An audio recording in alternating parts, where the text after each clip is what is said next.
নাম হয়তো এমনি নামে চেনে, কিন্তু আমাকে চেনে না। তারপরে আমি নাম বলছি, আমার নাম জসিবুর রহমান, এলাকার সন্তান। অনেক ধুলো বলে খেয়ে আমরা মানুষ হয়েছি। আমরা খুবই গ্রামের ছেলে।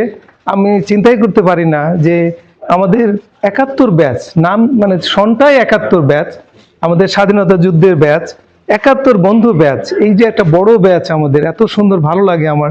কি জানি মনের টানেই মনে হয় আমি গতবারে এসেছি, অনেকেই দেখেছি, অনেকে আবার পাইনি। যেমন বন্ধু সাইদ, আমাদের একজন খুবই ভালো বন্ধু।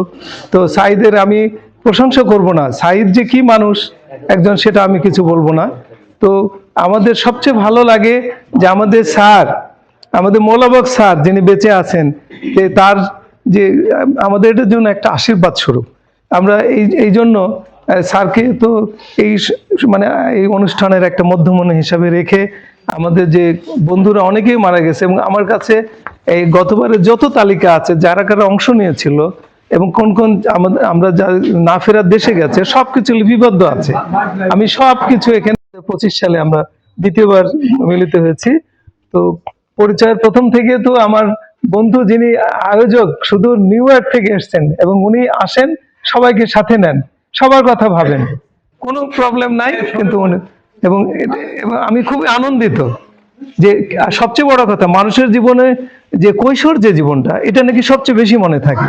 এটা আমার ছাত্রদের ক্যাডেট কোচে জিজ্ঞাসা করেছিলাম, এক ছেলে বললো যে স্যার, কৈশোর জীবনের চেয়ে আর বড় জীবন কিছু নাই, যে ওই সময় মানে বেস্ট টাইম আর কি।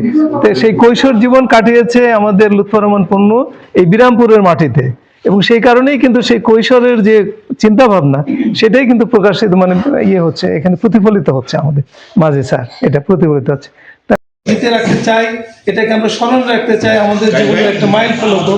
এবং আজকে আমরা প্রথমত যে বন্ধু আমরা এসছি রাজশাহী থেকে, তাদের আগে আমরা একটু করতে চাই।